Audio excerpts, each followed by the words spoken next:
dropping a bang. Hello, hello, hello, and welcome to Shared Space. How you doing today, Mr. Lovelace? Oh, and Mrs. Lovelace. That's right. That's right. Hey guys, we are back from Florida. We did not. I did not get a chance to connect with Joey Noble. So Joey, forgive me. I guess I'm gonna have to take another trip to Miami because I got to come see you. I have no idea what's going on in the community this week because I've been in Florida. So I'm gonna rely on Quida. Real quick, allow me to introduce myself. I'm Chap. I'm host, co-host of Shared Space with Quida and Chap. Um, I am Vice President of PowerFest Baltimore. You can check us out at powerfestbaltimore.org. I partner with breadcoin.org in the community. We help connect people with food access with dignity. And my partner, Quita. Introduce yourself. Hello, hello, hello. So I am Laquita Chansey. I'm the founder and director of Baltimore Homes, and I'm all about restoring redlined communities. And we build tiny homes and micro shelters for folks who are unhoused. And right now, we're working on a digital equity project. Walk with a Doc is back. So you guys got to come out to Lake Montebello every Sunday at 9. Um, Food, produce distribution all over the city. We're in a bunch of things. The weather's getting nice, Chap. I know we're gonna have to go back over to West Baltimore soon and get that area cleaned up. But while we're doing introductions, Brandy, go ahead and tell us a little bit about yourself and welcome back to the show. Oh, thanks. I'm Brandy Hope Loveless, Chap's wife. I'm an emergency room nurse in Baltimore City. I don't even know. I'm a wild woman, you know. I just got back from beautiful sunny Florida, 80 degrees, completely perfect, gorgeous, everything. To I'm like, what? It was not this cold when I left here. It was not this cold when I left here. This is shenanigans. So my poor body's a little confused, a little confused. Though Well, what I'm okay. I would like to Yours welcome and my on both.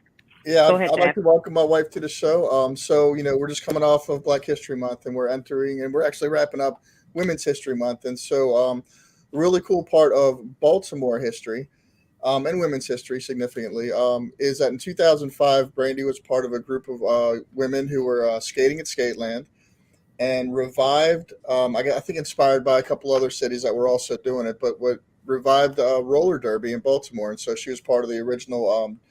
Correct me if I'm wrong. 2005 Charm City Roller Girls got established as an LLC. They're still thriving. They're still going. At one point, they were down at Duburn's Arena every Saturday, and so it's really interesting when I reconnected with Brandy as my friend growing up in Baltimore before we were married and partners in life. She took me to a couple of these events, and I was just like family friendly violence. It was really great. Everybody's a character. The competition was great, and it was a really cool experience. And so we invited Brandy on the show today to kind of talk about that. What did it look like reviving this sport specifically in Baltimore? The kind of and I'll comment real quick before she talks is that what I was really interesting to me as just totally green to this culture and community was that the women who were dedicated were skating, practicing, 3, 4 nights a week. They're skating on Saturday nights. But these were professional women.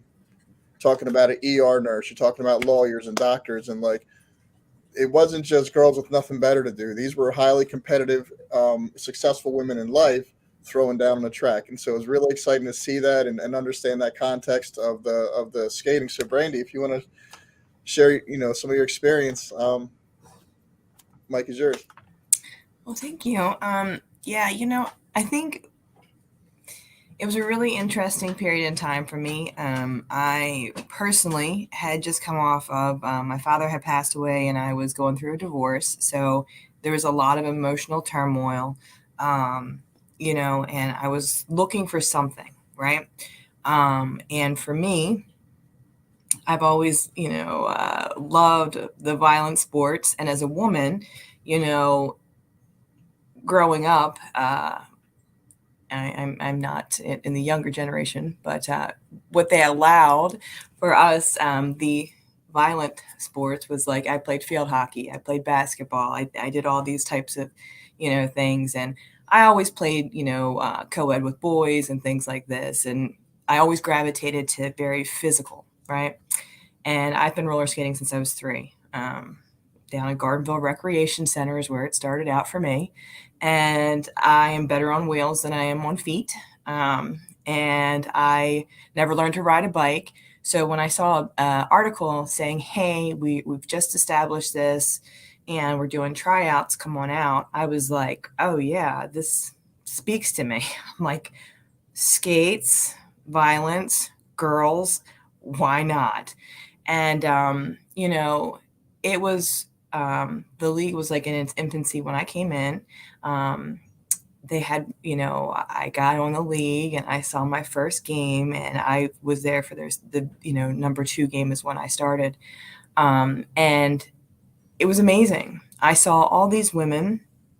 And like Dave said, I skated with all kinds of different ladies, we skated with, you know, people that were doing like big things in life, and we were skating with women that were, you know, just amazing athletes. Some were there were just fun, it was Yeah. all different interesting things, right? And at first it was very campy and cool, we had teams, you know, I'm looking at some of the pictures that are hanging on my wall right now. Um, I used to have 2 long braids and my helmet, I would chew gum, and like they've got so many pictures of me with big bubbles, I ended up coaching the boys because some ladies weren't okay with it because they were a little apprehensive about men in roller derby because finally women had a place where they could be a strong woman with a whatever kind of body type. I am not a petite Right. woman, never gonna be. I'm 5'9" and I've got a big ass, and it was celebrated and it was great. There was nothing in Right. the world like being able to swing my hips and knock someone on their ass and then have someone be like, Right. yeah. I was And like, being appreciated. So let me ask you this. exactly. So I don't know enough about roller derby besides what I've seen on TV. Like, of course, Mhm. like girl Sure. power. If it's an all Yeah. woman movie, I'm watching it, right? So I've seen like 3 or 4 roller derby movies. So Right. how many people are on a team? And when you're practicing, is it like football and there's like, like handoffs and flags, or are you checking those hips in practice? Like, tell me a little, let's dig in. Sure. So what they originally did, so back in the day, they had the bank track, right? So it's this huge track they've got to set up and all this big space. So some computer genius took this big track and they shrunk it down so they could be on a flat surface and have the same, I guess, circumference or physics or what have you, right? So that it was more accessible. You could put this anywhere, right? You could do it outside. You could do it at, skate rinks. I skated at Shake and Bake. I've skated at Do Burns. We put tracks down at the Armory down over off Dolphin. It's, all kinds of stuff, right? So that was the number one thing is like taking the actual physical space and making it happen. And the volunteers, let me tell you, it was like an army of volunteers. It took some stuff to get this done. And we did all kinds of stuff, to raise funds, whether it be car washing, whether it be, you know, just some crazy things, man. It was great. And just to see like people have such um, inspiration to go and, Yeah, say, hey, let's do this, I was going to say Right. the passion, Brandy, and part of the cool part about volunteering was you got to hang out with all these like pseudo celebrity hot chicks, and you got free beer when you helped clean up. So it was like win-win, right? But people are Jack really was like, passionate. sign me up. Yeah, people are really passionate about the sport. I'm telling you. Even I'll describe it to. It's not a good. I don't think it's a good analogy because the derby is so unique. But as a lay person coming into the community and culture, I would equate it to for you, Quita, and other people not familiar. it was almost like wrestling, and just in the part where like people had their pseudo, like, their alter egos, right? Like Brandy at home was, Brandy, and on the tracks, her name was Mibs Breaking Ribs, and so Mibs Breaking Ribs was a an exaggeration of a personality that was part of Brandy, but it was just that personality on the track. And and so, like, Hulk Hogan isn't Hulk Hogan at home, right? You know what I mean? Like, he's Right. not like, ugh, but that personality comes to life on the track and through the sport and the experience. And so, like, Brandy had some super fans, and me at the time, we were just friends hanging out. Our relationship was evolving. I had to, I was Brandy's, friend, not Mibs Breaking Ribs' person, right? So it was like I had to back off a little and watch. But when I tell you, it was really great.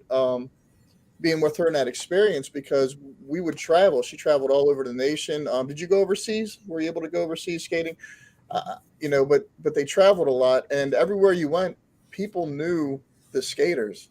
People Right. knew Mibs Breaking Ribs and knew these other skaters. They had fans across the nation they didn't even know about, and it was like, just as a volunteer running around with them, um, it was just really amazing experience for me. Kind of sidelined or in the background, just watching things. And so, Brandy, that's something I wanted to address with you, is like your name, Mibs Breaking Ribs. If you want to unpack that, and kind of explain some of the characters that would show up on the track compared to the women behind the characters, right? But And wait, the you know announcement. what?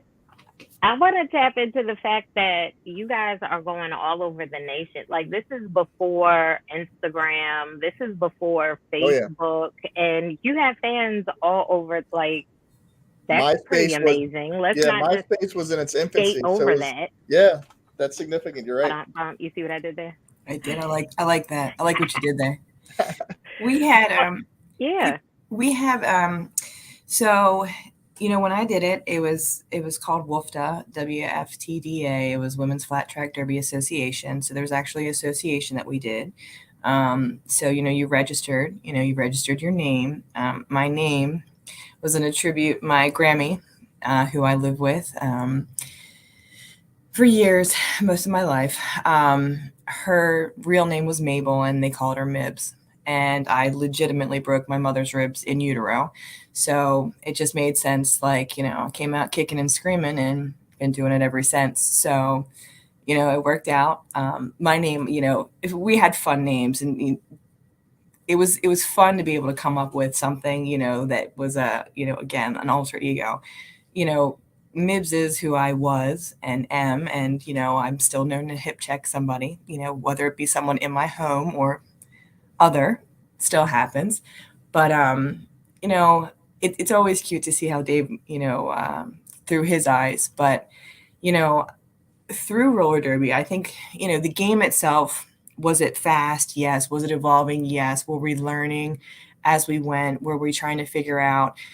Some people were there for fun. Some people wanted to be more professional, and it was in its infancy, and it was a new territory where, again, it was celebrated to be a strong woman, right? And we had all kinds of different people. And exposing yourself to somebody that's different than you was such an amazing experience, because we had, for me, I skated with trans athletes. I've skated with, people that dated same sex, or people that had, different ethnicities and different Right. things, and that was amazing for me. I Right. had I no. mean, well, it's a safe space, right? Like, your Exactly. bodies are allowed. Any abled body or disabled body is allowed to Mhm, come and support, no mhm. matter color, creed, nationality. Like, that's beautiful. So you were It already was. embracing it before it was popular, right? It was so cool. Really, it was. It was so cool, and it was like, for me, a lot of us talked about, like, saying, like, this is my cheaper therapy and things like this. We all had things to work out, right? Um, I had my own business in roller derby. We determined a space where we could do a small business, where we did a skate shop. I actually I had a skate shop called Black-Eyed Susan Skate Shop, which, funny. Tell me more. Black Eyed Susan, Marilyn's flower, right? Can you see that? Oh, look at how pretty. Yes. My cousin actually, she just gave me this for, I'm backwards women. Yeah, we can see it. So That's that was so cool. our little skate shop there. And what we did, we didn't have a bricks and mortars. We actually had a skate shop where we were fitting women and men for skates and pads and things like this because we had a need. It was a niche market, but it was, being able to do that. And for me, that was the first time like I had so much empowerment from doing this. I got to tell you. Yeah.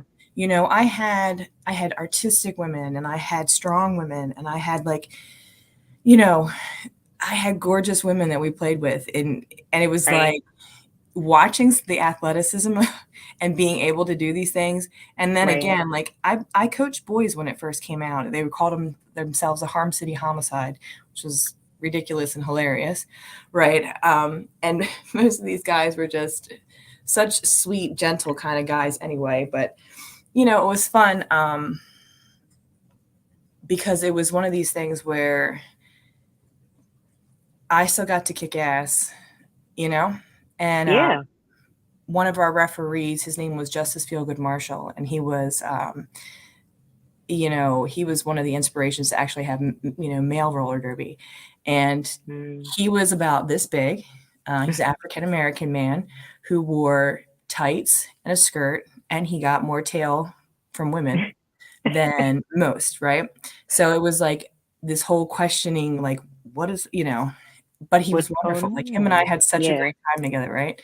Um, Right. I used to smoke cigarettes back then so Justice and I would be out having a cigarette and laughing about it. We're hauling tail around the track, like just tearing things up. You could have a cigarette and laugh about it. I'm like, how am I doing this? Mm. But, you know, it really was an amazing time to see all these different people like launching themselves and trying to figure things out and being celebrated for being unique. That was what I loved. I Yeah. am loud and boisterous and I love team sports and I love physical violence, in that setting, competition wise. Right. Right. I've loved Controlled. In football the and all, proper what I mean, context. all my Yeah. life, right? It's Right. She loves those contact sports. We can yes, tell. right. And it was like being able and allowed to be strong was the most empowering thing for me. And again, I said personally, I had a lot of turmoil that I was working through. And I didn't even Yeah. realize how much I needed that space to be Right. a wild woman and to celebrate who you are, Yeah. I and think I that's one of the beautiful things about reflection and mhm, introspection. Like, it's like I didn't even realize I needed this space in order for me mhm, to grow. And I grew in so many ways. And in some cases, it's mhm. like, wow, I didn't even go through growing pains. It wasn't even like painful. It was nothing but, nurturing and people pouring into me. So, and that's what I hear this as, aside from what you may have been going through otherwise. Mhm. It sounds like it was like the perfect little ecosystem for you, right? It was really, I feel like it was a launching board, you know what I mean? Like Yeah. truly right before I had like gone into this, like so much had changed in my life. And at the end of like my time in roller derby, I had found a new confidence. I decided to go back to school. I became a nurse. Dave and I became romantically involved, which was comical. He was always my friend. And I was like, I was like, skate fast, like you're not gonna catch me kind of thing. Like I just got my heart broke from my former relationship. Good luck trying to catch me. I'm just gonna smash people and that's gonna be my joy. And here Mr. Man sneaks in. He's like, "Hey, I'm your friend. I'll help you." Literally, the man sold. He helped when I was skating. He would help man our table, and that shirt I just showed you, or that picture I showed you, was actually a shirt. And Dave used to wear the shirts and help sell items and this that while we're playing. And the one day he literally sold the shirt off his back to some one of the fans. It was hilarious. So, I mean, it was great, it was a great scene. It was, our one referee, he was so funny. He said, "It's like having 50 girlfriends all at the same time, going on their period." I was just going to add Mhm. that. It Not to was be crude, but you guys are you guys are practicing all the time. You spend so much Mhm. time together. Brandy would Mhm. joke sometimes that a random Tuesday night practice just turned to everybody sitting and crying and talking it out, right? I mean, it was such a, like, to this day, I retired from roller derby back in, 2012. yeah, I think that was it. And you know, was it 2012 or 20? Yeah. So I still have dear friends that I made, like lifelong friends. Two of my pals that I did the skate shop with were, Marzipane and Susie Slaughter. So, Marzi and Suze are still, they were in my wedding. They were, lifelong friends. And to see where we all end up and encourage each other, like Marzi, she's a lawyer and she works with Navajo Nation. She's out there right now helping with Just lost advocate, right? women. Yeah, Yeah. like Native women, like they're one of the largest populations of missing and unfound people, because they don't register, them because of being Native. And, the advocacy for them, like, is devastating. And to see, like, Marcy's this little tiny woman with this huge, beautiful outreach and personality, and to see how much she does in the community and how much I respect her. She started roller derby when she was in her 40s, so she decided to come out and, like, do it. Oh yeah, it's grown ass women out there. Yeah, grown. And it was like, seeing her and seeing how inspiring this little spitfire of a woman is, and how strongly she fights for her community, and how she goes to bat. And like some of these, um the one hospital, like, didn't have paved roads, they didn't have running water, some of their population had the highest cancer rates because of, and to see her advocating for natives and being able to make a difference, like, how do you not get inspired with that? And also the highest suicide rate for that demographic as well. I mean, right. I mean, she's done so much work. Like, I have so much respect for her. And Susie, she became a nurse as well, and she's a legal nurse. So she works in urgent care and she does a legal nursing, seeing Susie's brilliant, and the And woman she's can do also a CPA, finances. right?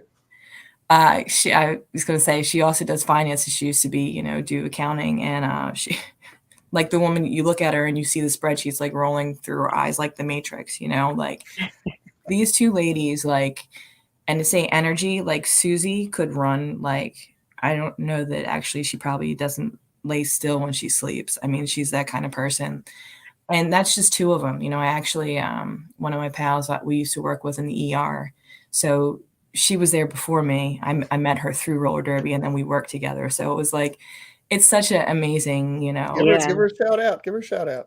reckless endangerment. Yes, Reckless just had a she, baby. yeah, she just She had was a a baby. ER. She was an ER nurse supervisor. She was also a volunteer scuba diver at the National Aquarium and fed the Yeah. sharks. Hmm. And these are wild women, man. I Yeah. mean, really, Yeah. just, I think the biggest thing is, though, is celebrating your uniqueness and your strength.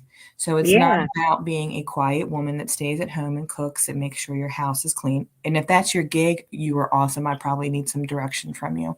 But those historical stereotypes, or Right. like saying a woman's too loud, like, or too much of something, right? You're too much, this, that, or Or the a other. man telling a woman how to be Mhm. ladylike. Like, how Mhm. you know? What do you? Right. What are you like? What are we talking about? I Correct. can But be. I am a lady. This right. is ladylike. Right. This is like how it is. I'm sitting with my legs. I have That's a good pants on. point. However, I want.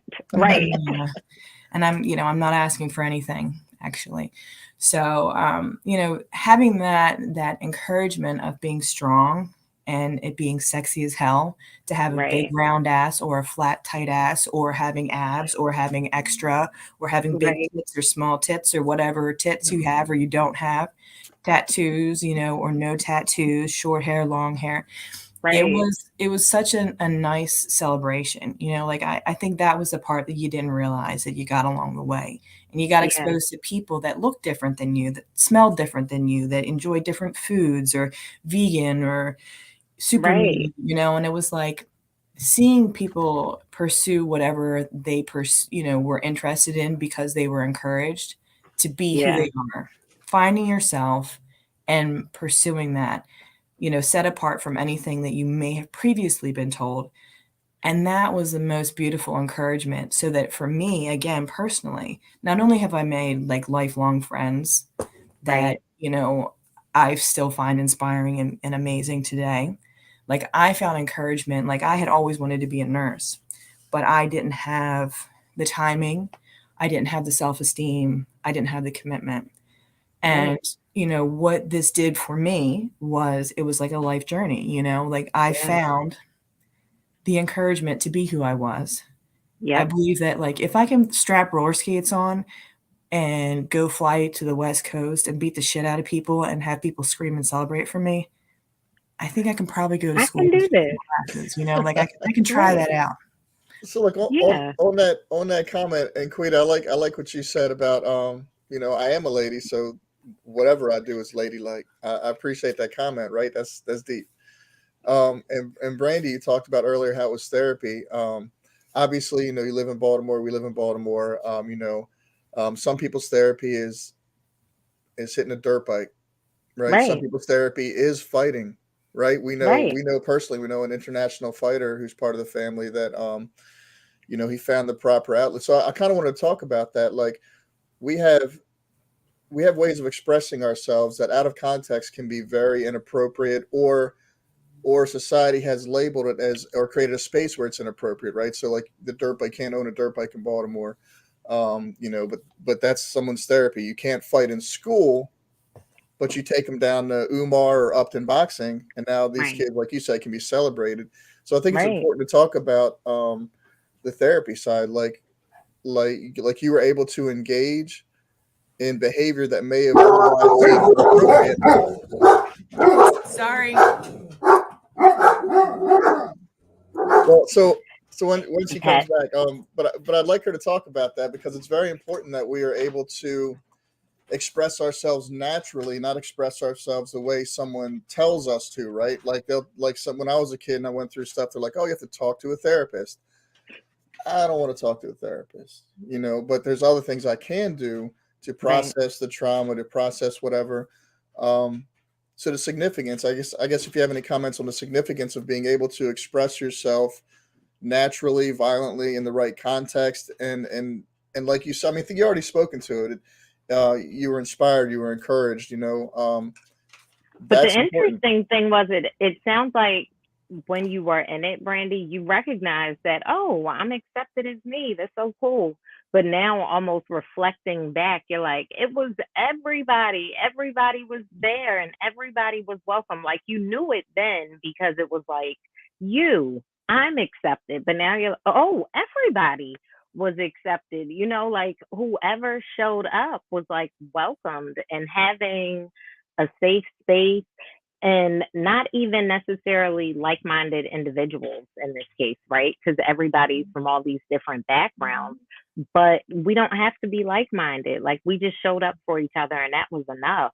So like to your point, Chap, I think that part is beautiful because all these different backgrounds, colors, creeds, types, and duh, yeah, we can all get along, especially a whole bunch of women. Like, come on. Mhm. I loved it. Right. Tell us about it. I think that again, like right now, whether hot topic or whatever, I think, we see in the news right now a lot of stuff about trans athletes and things like this. And for me, like I've played against trans athletes, and it was a hell of fun. I never felt like I was going to have any kind of, anything, right. Exactly. And it was as much fun to beat ass of someone that was straight, cisgender, whatever, versus what have you, and I didn't feel any kind of threat. I didn't feel like, oh, this is someone that's going to infringe upon, like, no, this is another person strapped skates on that came out, and let's do it, and I had a blast. I had a blast, and it was like, for me, it was anybody that was trying to have fun and like be competitive. I'm very competitive, Um, I don't love running, never have. But you give me somebody to chase, I'm down.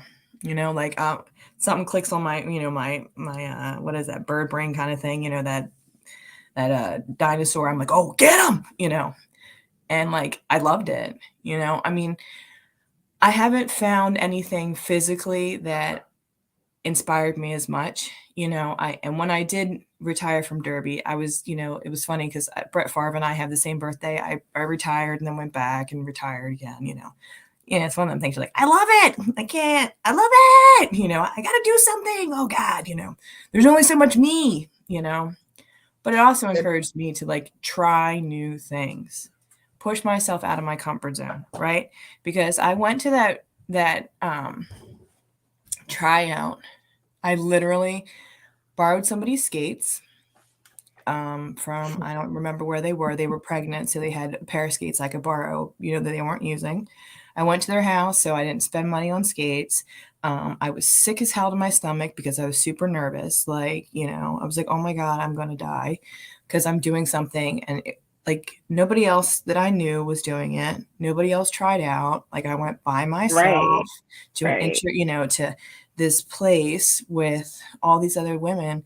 And like when I walked in, I was like, I don't know anybody here. Like my pal Flo Shizzle, she had this wild curly hair and she like had booty shorts on.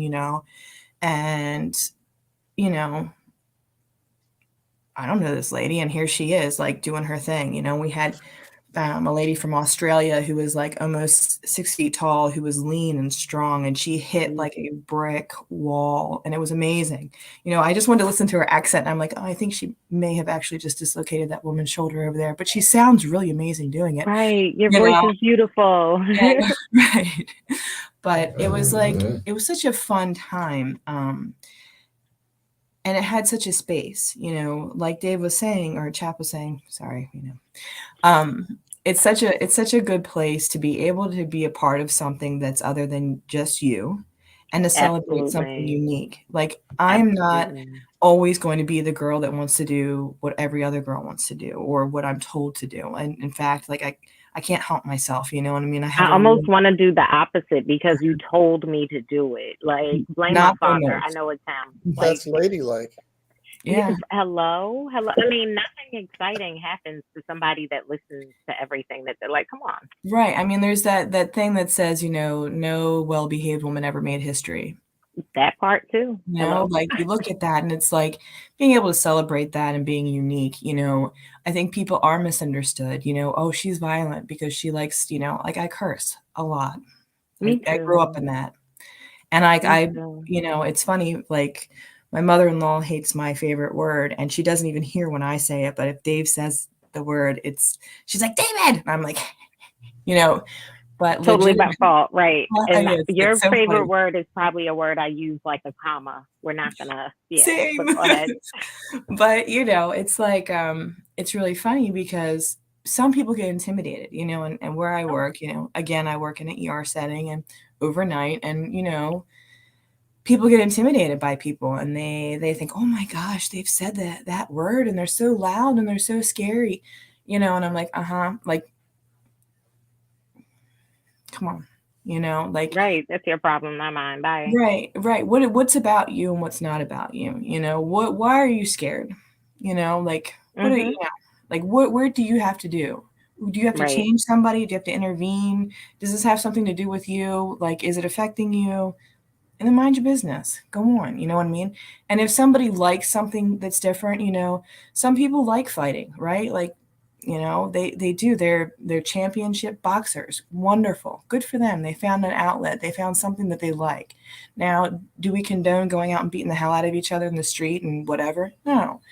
But in an appropriate space, being an Right. athlete In a and controlled pursuing that, environment. it's Yeah. beautiful. Do it. Right. Like there's nothing wrong with that. Some of us like to sit at home and read books. Good for you. You can sit still and do that. Fantastic. We're not going to be the same. And like that's the thing. It doesn't Yeah. mean that somebody that sits at home and reads a book isn't going to be like like how many crazy people do we know? Like, no offense to the book readers out there, because I'm one of them, but you know, how many people do we know that could have been serial killers that were sitting at home quietly behaving and following what they were supposed to do?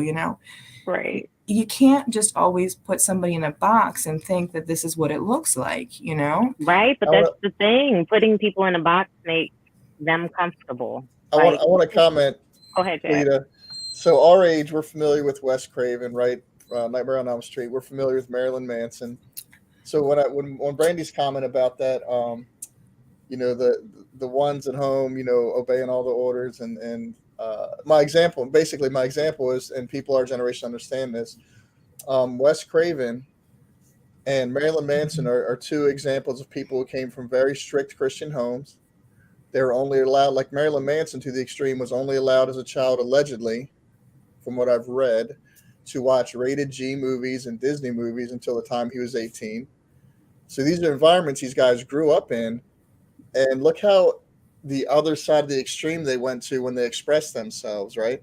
Right. Marilyn Manson was very much like the Dennis Rodman of music, right? Just Mhm. wow, right? But he came from a strict, sit in the corner and read, quiet, allegedly quiet Christian home, as well as Wes Mhm. Craven. So you've kind of tried to bottle up and contain this person inside, and so when they finally get out, they take their lifestyle and their art to the extreme. Right. I mean, but to some extent, like I think our experiences make us, right? Mhm. And then there's also our trauma that forms a lot of our habits, right? Mhm. But then there's also like this nature and nurture. Like, so there's nature, nurture, but we're all different people. We all have Mhm. personalities. And sometimes it doesn't matter what the background is. Like you said, like you can snap or, find yourself being a psycho, so to speak. And you have siblings, and none of the siblings have these same ailments. You were raised in the same home. You know what? We just never know. So I think more than anything, like I like to tell my niece who's 4, don't yuck my yum. Like, regardless of what it is, if we're talking about clothing, if we're talking about food, if we're talking about friends, the way something is said, whatever it is, don't yuck my yum. Like, this is a welcoming environment. Everything's allowed, right? Like, just to be comfortable. Okay, Chap, thanks for coming back. Welcome. hmm So, Brandy, tell me more about what you're doing or anything that you're doing now. Like, what replaced that habit? Because at some point, that was a lot of your time. Oh, yeah. Like, since then, you're okay. So now you're an ER nurse. So at some point, you might have replaced it with school. And now, did you replace it with work? Like, what are you doing now? What's up? So, I used to skate a lot. I ended up being the captain of our travel team. I was on wheels a lot. Like, sometimes I would be skating as much as 5 to 6 times a week for hours. Yeah, I loved it, you know. And again, I decided to go back to school. I went and got my associate's degree, my bachelor's degree, and then my master's degree. So, um, yeah, not nearly as fun as roller derby, believe me, but means to an end, and I love being a nurse. I do. As we all know, our pandemic, and what have I done? I've been an emergency nurse, and I've also volunteered at our biocontainment unit. So those are the types of things that I've been doing. Um, I did nursing education, so I was teaching baby nurses to be nurses, which was, very fulfilling. Um, and I stepped out of that, when the pandemic came about because of all the restrictions and things. And again, you can't put baby in the corner. I really enjoy teaching all the things. And when we had to have restrictions and you can't, do this and you can't do that, I was like, yeah, so I'm not going to do that. I want to teach them reality and what nursing really looks like.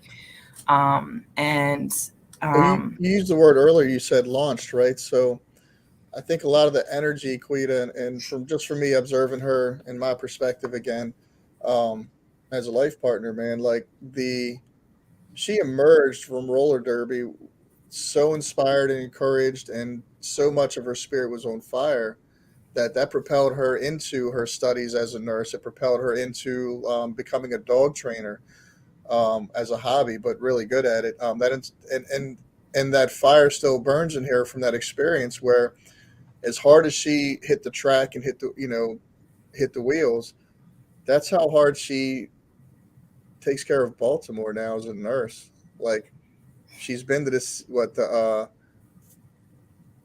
call it in Atlanta, the CCD, whatever. She's been down there training for biocontainment. She's been to other hospitals teaching people how to handle COVID.